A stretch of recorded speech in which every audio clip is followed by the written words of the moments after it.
그 싱크대 위에 있는 감자를 반만 깎아서 냄비에 삶아주세요 라고 부탁을 하고 잠시 집을 비웠습니다.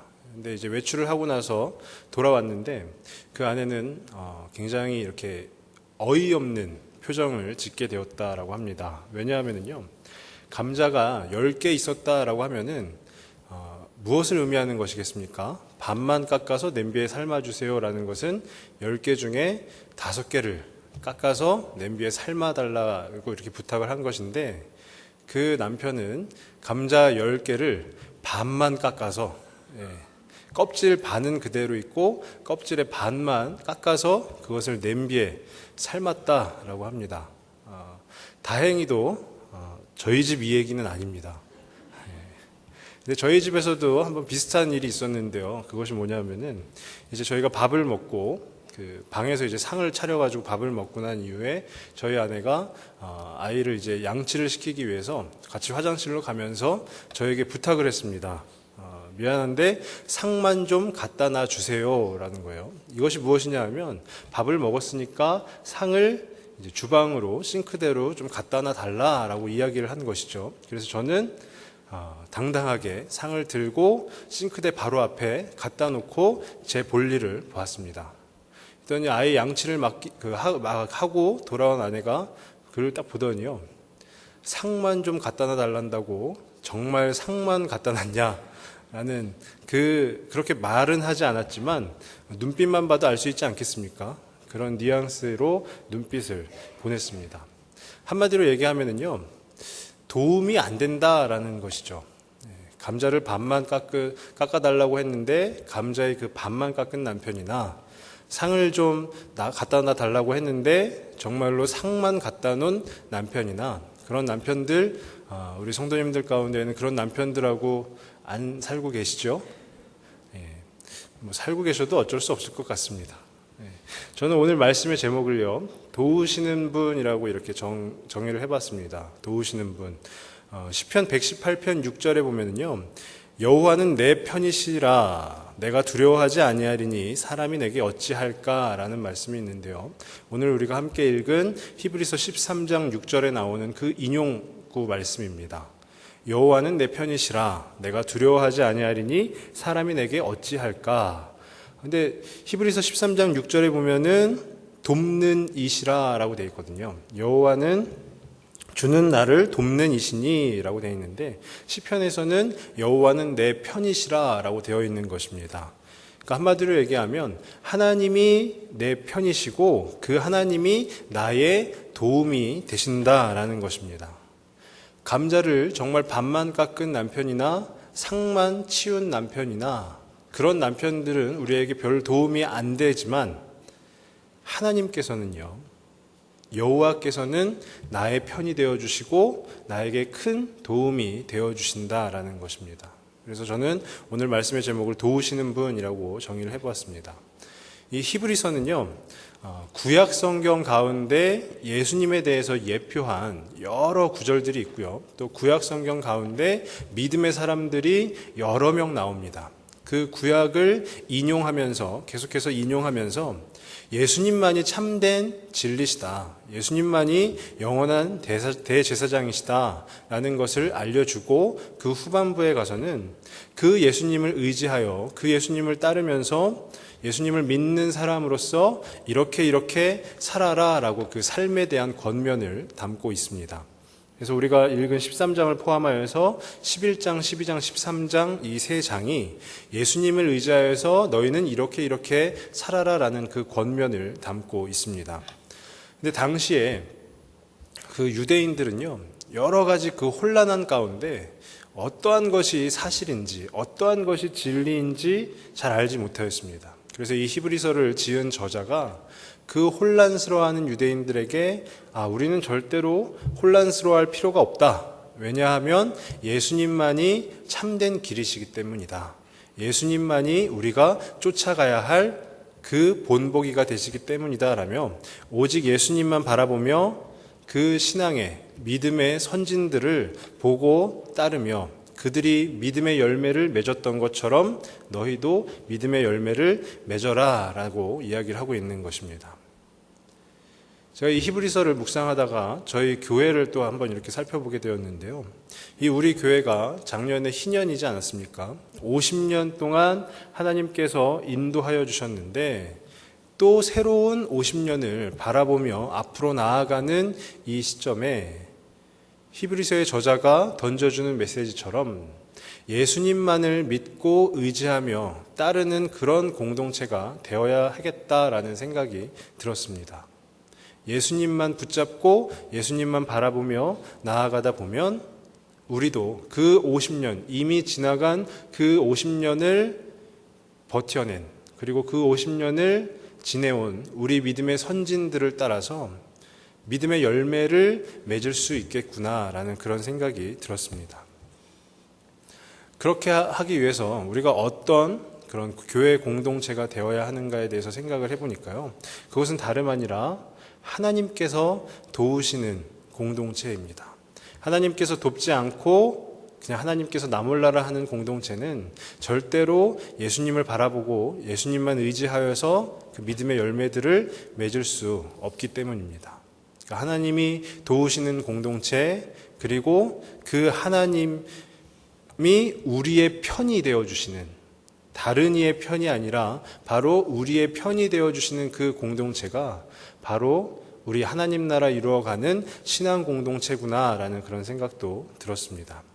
그렇다면 하나님이 도우시는 공동체는 어떠한 모습인가에 대해서 오늘 말씀을 통해서요, 오늘 본문을 통해서 두 가지로 한번 살펴보기를 원합니다.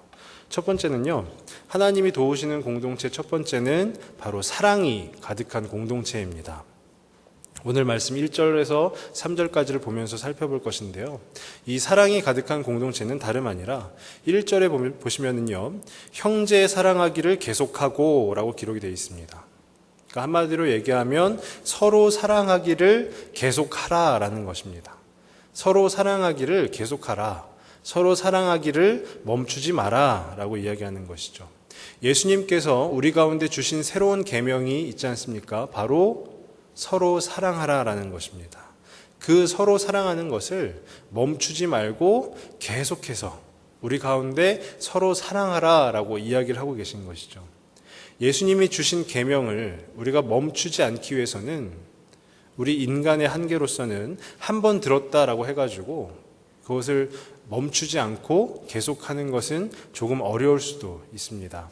그렇다면 우리가 예수님이 주신 계명을 멈추지 않고 계속해서 지켜나가기 위해서는 다름 아니라 그 예수님의 말씀을, 그 예수님의 계명을 날마다 기억하고 또 날마다 곱씹고 되새겨야 한다라는 것이죠.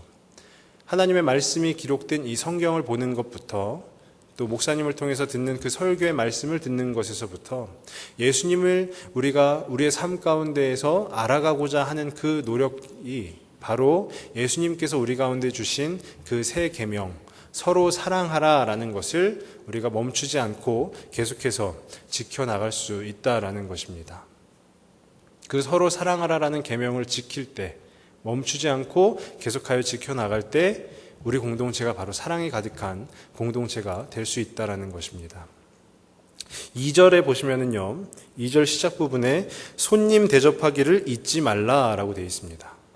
어떤 신학자는 이 손님이라는 단어를요, 나와 친한 사람들이 아닌 잘 모르는 공동체의 구성원들이다라고 해석을 하였습니다. 나하고 친한 사람이 아닌 내가 잘 모르는 그 공동체의 구성원. 내가 잘 모르는 사람, 우리가 잘 모르는 사람은요, 어디에도 있습니다. 전 세계 가운데에도 우리가 알고 있는 사람보다 모르고 있는 사람이 훨씬 더 많습니다. 하지만 우리가 하나님께서 불러주신 이 교회라는 공동체 안에서 잘 모르는 사람이 있을 때 어떻게 해야 되느냐? 그를 손님처럼 대하며 대접해야 한다라는 것을 말하는 것입니다. 먼저 다가가는 것을 의미하는 것입니다. 먼저 손을 내미는 것입니다. 그것이 굉장히 힘들고 어렵지만, 그래서 잘 안 되지만 우리의 힘으로는 하기는 좀 어렵습니다. 잘 모르는 사람, 나와 친하지 않은 사람, 그 사람에게 먼저 다가가는 것이 어떻게 하면 할 수 있을까요? 바로 오늘 말씀의 제목처럼 하나님께서 도우실 때, 하나님께서 함께 하여 주실 때 가능한 줄로 믿습니다. 근데 손님 대접하기를 잊지 말라라고 했는데요. 왜 잊지 말라라고 했더니요.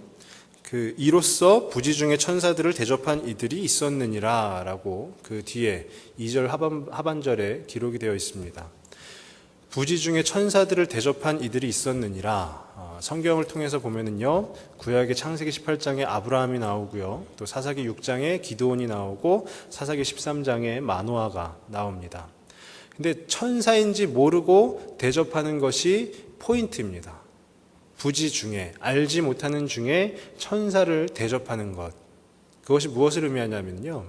만약에 우리가 창세기 18장에 나오는 아브라함과 같은 상황이다라고 했을 때 그들이 천사다라는 것을 알고 있다면 극진히 대접을 하게 될 것입니다.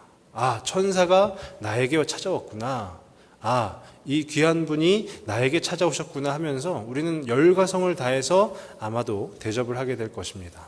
하지만 우리가 알지 못하는 중에 천사인지 아닌지도 모르는 중에 그들을 향해서 대접을 하기 위해서는요, 대접하는 일이 우리들의 삶 가운데 습관이 되어 있지 않으면은 결코 쉬운 일은 아닙니다.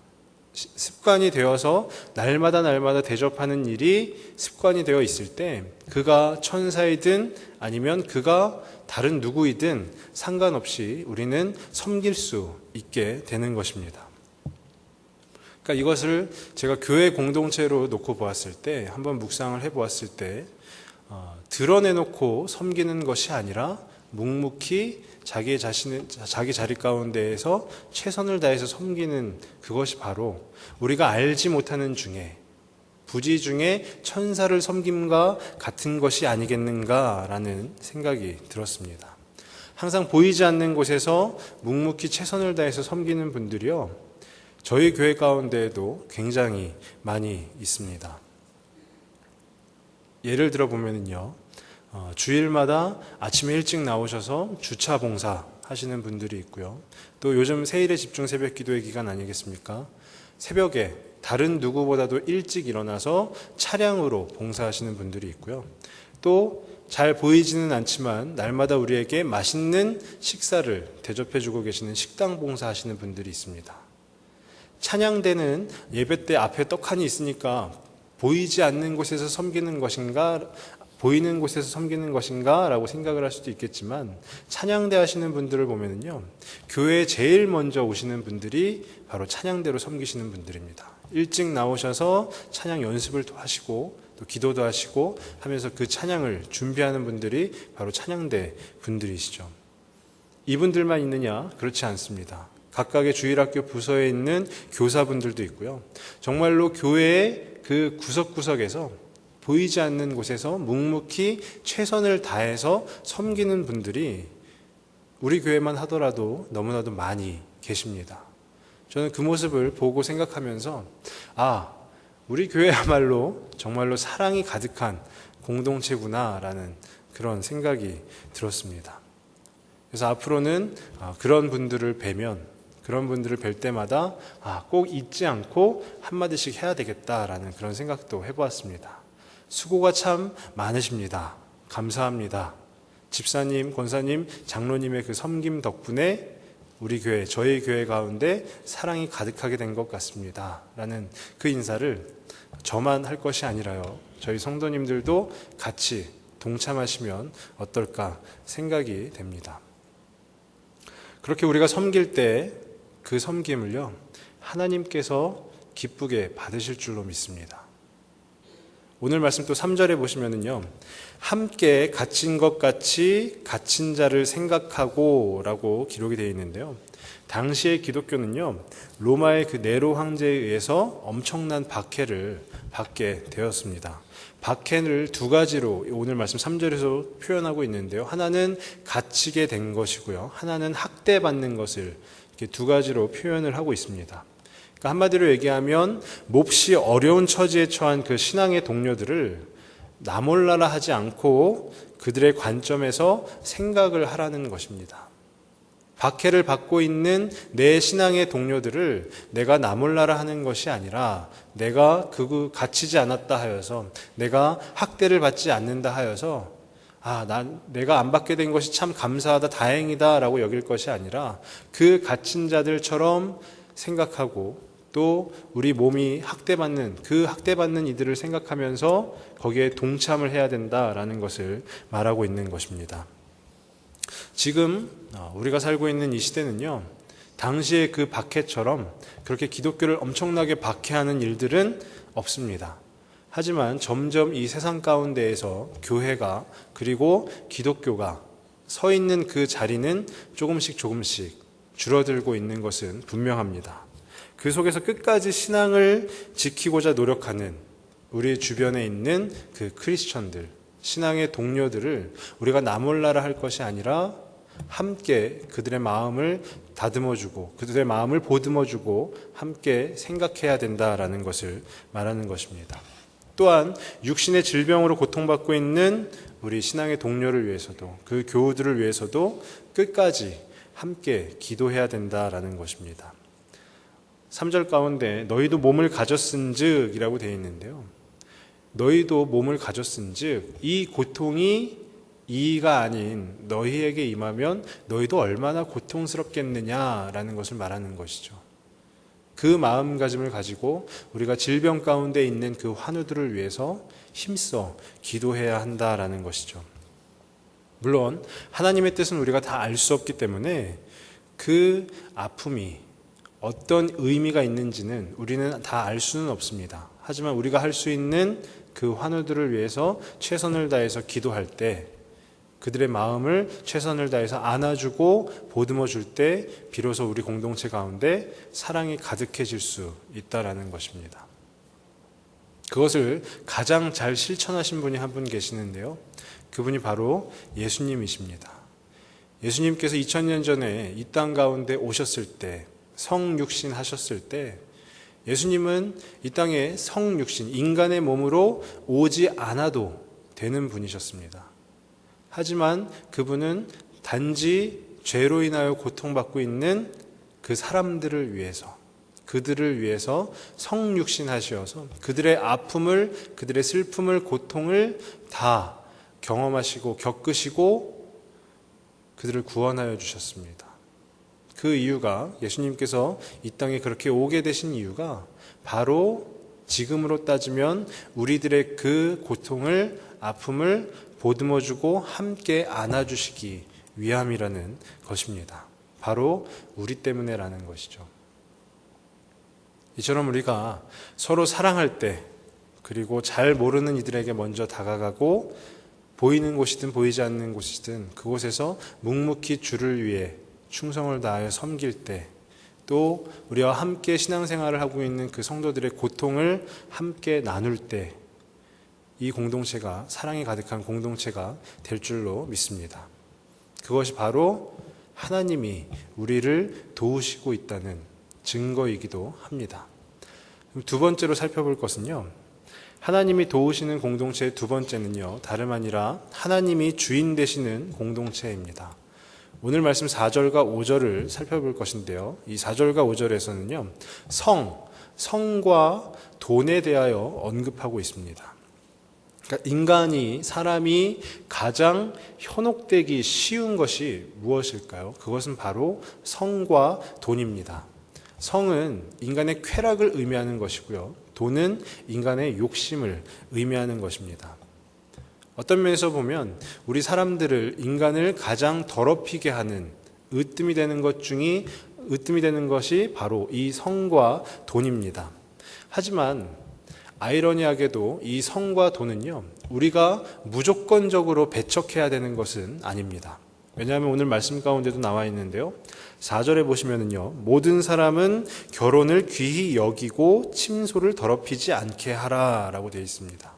이 성이라는 것이 인간을 더럽히게 하기도 하고 인간의 쾌락을 통하여 인간을 죄를 짓게도 하는 것이지만, 하나님의 심판 가운데 놓이게 하는 역할도 하지만, 하나님이 허락하신 그 결혼이라는 것 안에서는 이 성이 인간을 더럽히는 것이 아니고요, 오히려 아름다운 것이 된다라는 것입니다. 하나님이 허락하신 그 안에서 행하는 것이, 그것이 바로 하나님이 주인 되심을 나타내는 것입니다. 우리가 잘 알고 있는 창세기에 나오는 에덴 동산의 이야기를 보아도요, 하나님께서 에덴 동산의 모든 나무의 열매를 아담과 하와에게 다 먹어라, 너희가 배부르게 먹을 만큼 다 먹어라라고 하지 않습니까? 그런데 단 하나, 동산 중앙에 놓여져 있는 그 선악을 알게 하는 나무는 먹지 마라 라고 이야기를 합니다. 이것이 하나님께서 아담과 하와가 그 관계를 정립하시는 것입니다. 하나님이 주인 되시고 아담과 하와는 그 하나님께 속한 자임을 정립하는 것, 바로 하나님이 허락하신 것만 인간이 취해야 하는 것을 의미하는 것입니다. 하지만 하나님이 허락하신 것 그 외, 그 외부에 있는 범위의 것을 인간이 취하게 되면 에덴 동산에서 아담과 하와가 그 선악을 알게 하는 나무의 열매를 따먹고 추방되었던 것처럼 하나님의 심판 가운데 놓일 수밖에 없는 것입니다. 그러니까 이 성에 대해서 결혼을 통해서 하는 그 아름다운 모습이 바로 하나님께서 허락하신 것이고, 그 외의 것들은 하나님이 허락하지 않으신 것이다 라는 것이죠. 그래서 오늘 말씀 가운데도요, 4절 뒷부분에 보시면 음행하는 자들과 간음하는 자들을 하나님이 심판하시리라 라고 되어 있습니다. 하나님이 주인 되심이 어떻게 나타나야 하는지, 드러나야 하는지를 잘 설명해 주고 있는 것입니다. 그럼 5절에 보시면은요, 돈을 사랑하지 말고 있는 바를 족한 줄로 알라라고 되어 있습니다. 마찬가지로요, 돈을 사랑하지 말라고 하는 것은 무조건 돈을 다 배척하여라, 돈은 생각도 하지 말아라 라고 하는 것이 아니고요, 말씀하시기를 있는 바를 족한 줄로 알라라는 것입니다. 우리에게 필요한 그 분량에 대해서 감사하며 살라라는 것이죠. 제가 알고 있는 어떤 분께서요, 수입은 그렇게 많지가 않은데 헌금을 굉장히 많이 하십니다. 그러면 주위에서 아니 그렇게 수입도 많지 않은데 그 많은 헌금을 다 어떻게 뭘 먹고 사나? 라고 하죠. 근데 그분이 하시는 말씀은 하나님께서 다 채워주십니다 라는 거예요. 근데 놀랍게도 점점 그분이 재정적으로 어려워지는 것이 아니라 재정적으로 풍요로워져서 더 많은 헌금을 하나님 앞에 드리게 되었다라는 것입니다. 그러면서 그분이 하신 말씀이 내 물질의 주인은 내가 아니라 바로 하나님이십니다 라는 거예요. 제가 이런 말씀을 드리는 것은요, 헌금을 많이 하면 복을 받습니다 라는 말씀을 드리고자 함이 아니고요, 하나님이 주인 되심을, 하나님이 내 삶의 주인 되심을 고백하면 복을 받습니다 라는 것을 지금 말씀드리고 있는 것입니다. 어떤 괜히 또 오해가 없으시길 바랍니다. 돈을 사랑하지 말라라고 되어 있는데요, 이 사랑하지 말라는 것은요, 따로 사랑해야 하는 대상이 있는 것을 의미하는 것입니다. 우리가 성 대신에, 돈 대신에 사랑해야 할 대상이 있다면 그것은 당연히 하나님 아니겠습니까? 우리가 하나님을 사랑해야 하는 이유 중에 하나가 5절 하반절에 나와 있는데요, 그것은 그가 친히 말씀하시기를 내가 결코 너희를 버리지 아니하고 너희를 떠나지 아니하리라. 하나님께서 우리를 버리지도 아니하시고 떠나지도 아니하신다라는 겁니다. 하나님이 나의 편이 되어 주셨기 때문에 나를 버리지도 아니하시고 떠나지도 아니하신다라는 겁니다. 하나님이 나를 도와주시기로 작정하셨기 때문에 나를 버리지도 아니하시고 떠나지도 아니하신다라는 것입니다. 이처럼 하나님께서 허락하신 것만을 누리는 것, 그리고 그 허락하심 안에서 만족하는 것이야말로 진정으로 하나님이 주인 되심을 고백하는 것이고요, 그런 성도들이 모인 그 공동체가 바로 다름 아닌 하나님이 주인 되신 공동체임을 믿습니다. 오늘 말씀 6절에요, 그러므로 우리가 담대히 말하되 주는 나를 돕는 이시니 내가 무서워하지 아니하겠노라. 사람이 내게 어찌하리요 하노라. 그리고 제가 앞서 말씀드렸던 이 오늘 말씀 6절을 인용한 구약의 성경 가운데 시편 118편 6절에 여호와는 내 편이시라. 내가 두려워하지 아니하리니 사람이 내게 어찌할까. 하나님이 나의 편이 되어주시기 때문에요, 내 힘으로 할 수 없는 것들 다 할 수 있다는 얘기입니다. 하나님이 나의 도움이 되어주시기 때문에, 하나님이 나의 돕는 이가 되시기 때문에 내 생각으로는 잘 이루어지지 않을 것 같은 것들도 다 이루어질 수 있다라는 것입니다. 어렵다고 생각되는 것도 우리가 두려움을 떨쳐버리고 하나님이 나의 주인 되신다, 하나님이 나를 도와주신다, 그리고 하나님이 결코 나를 버리지도 아니하시고 떠나지도 아니하신다. 왜냐하면 하나님이 나의 편이 되어주시기 때문에, 하나님이 나의 도움이 되시기 때문에, 그 고백이, 그 믿음이 바로 그 예전에 구약의 선진들이, 신앙의 선진들이 하였던 것처럼, 또 우리 교회 가운데 지난 50년 동안 우리 믿음의 선배들이 하였던 것처럼 믿음의 열매를 맺는 것인 줄로 믿습니다. 하나님이 우리의 도움이 되십니다. 그리고 2015년을 시작하는 즈음에 그 하나님께서 우리의 도움이 되어주시니 우리 교회가, 이 교회 공동체가 지금보다 더, 지금도 물론 더 사랑이 가득한 공동체이지만 지금보다 더 사랑이 가득한 공동체가 되기를 바라고요. 그리고 그 하나님을 주인으로 모시는 그런 공동체가 되기를 간절히 소망합니다. 기도하겠습니다. 아버지 하나님, 참으로 감사합니다. 오늘 이 히브리서에서 하나님께서 주신 그 권면의 말씀을 통하여서 우리 공동체가 사랑이 가득한 공동체, 그리고 하나님을 주인으로 모시는 공동체가 될 수 있기를 소망합니다. 주님, 정말로 저희가 서로 사랑하는 것을 멈추지 않게 하여 주시고, 그리고 잘 모르는 일을 할지라도 먼저 다가서 손을 내밀게 하여 주시고, 또 보이는 곳이든 보이지 않는 곳이든 그곳 가운데 묵묵히 최선을 다해 섬기는 그런 우리 교회 공동체가 될 수 있도록 인도하여 주시옵소서. 특별히 정말로 아픔 중에 있는 그 우리의 신앙의 동료들을 위해서 함께 그 아픔을 나눌 수 있는 자들이 되며, 그 아픔 가운데 동참하여 서로 사랑함을 멈추지 않을 수 있도록 인도하여 주시옵소서. 그리고 하나님께서 허락하여 주신 것, 하나님께서 그 허락하여 주신 것만을 지키며 그 가운데 만족하며 감사하는 삶을 살아가므로 하나님이 주인 되시는 공동체임을 우리가 또 잊지 않을 수 있도록 인도하여 주시옵소서. 그래야 해서 하나님께서 세우신 이 교회가 지난 50년을 하나님의 은혜로 살아왔다 고백하였던 것처럼 앞으로 다가오는 50년 동안 하나님의 은혜를 구하며 나의 편이 되어주시고 나의 힘이 되시고 도움이 되시는 그 하나님을 의지하여 나아가는 그런 귀한 교회가 될 수 있도록 주님 함께하여 주시옵소서. 모든 말씀 예수님의 이름으로 기도드립니다.